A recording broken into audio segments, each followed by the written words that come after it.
This is in one of the states that you're in is pressing you for an AML plan and an AML independent review. North Carolina is not the only, it's actually a federal law. It's just that North Carolina is actually asking proof of it. You have to go through this process because it's a federal law. So the FinCEN back in 2012 expanded the definition of money service businesses to include mortgage companies and mortgage brokers especially. And the idea is, a lot of people are like, why is it that you're requiring this from me? I don't handle cash transactions. So what's the deal, right? And that's due to the fact that many people already are familiar with the idea that certain cash transactions have to be reported, right? When you hear money laundering, you think cash, you think, paper bags full of cash going into the bank. That's not what we're really talking about. We're really talking about fraud. And so with respect to our AML compliance package, right, we're not just talking about the AML policies and procedures. An annual audit or a review is not just a review of the plan. It's a review of whether you, as the compliance officer, would understand if you saw something, what you would have to do. Understanding the risks in your marketplace, you don't have that much in terms of high intensity financial crimes going on in North Carolina, but you do have fraud. The first step is you have to be registered on the e-filing portal. If you're not even registered with FinCEN, with the BSA e-filing portal, what's the likelihood you're going to report something if you see something? Not very high. These are the kinds of things we go through in this process. North Carolina Commissioner of Banks does annual exams or periodic exams. Usually for new licensees, they'll do an off-site exam for within your first 12 months of opening. You can go to the website for the NCCOB and see what they'll ask for, but they're going to ask for other compliance materials as well.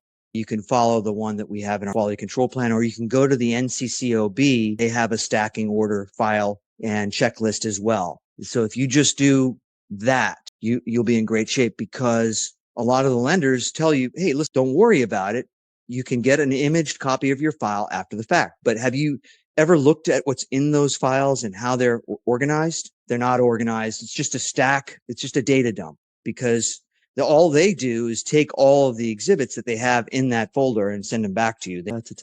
Records to retain. This is the document I was talking about. Disclosure stacking order document. If you just do this, you'll be in great shape, because what happens is brokers get their license and they go on and they do 20 loans or 50 loans or 100 loans, and they're not aware that this is coming. And the NCCOB comes back and says, we've got your loan log. Send us these 20 loans and I'd like them by next week.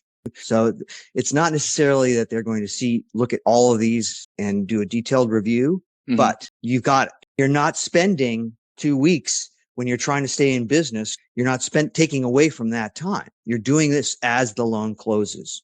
Included in that package is the policy and procedure, obviously. That's what North Carolina wants. They want to see that you have a plan, that you update it, that you're the compliance officers that listed, that people take their training within 30 days or so of hire, that you do an annual review, as we're going to do right now. So you can do the review internally. However, it has to be somebody who's independent of the process. Within every compliance program, you have 4 components. 1 is the compliance officer. That's you. Right. 2 is policies and procedures. 3 is training.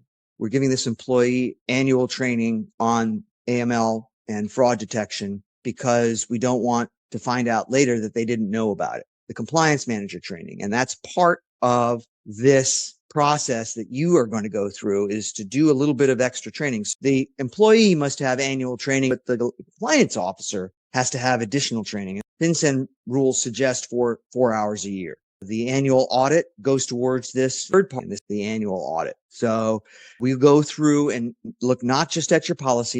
We look and see, do you know where within that policy these various things are? Where's your Patriot Act customer ID plan? Where's your SAR filing procedure? Where is your risk elevation? Do you know where within your plans those things are? And that's the process that you'll go through as you go through this independent review. Once you make that order, you'll get a link. 1 goes to your AML plan that you'll download, read, and review, and implement.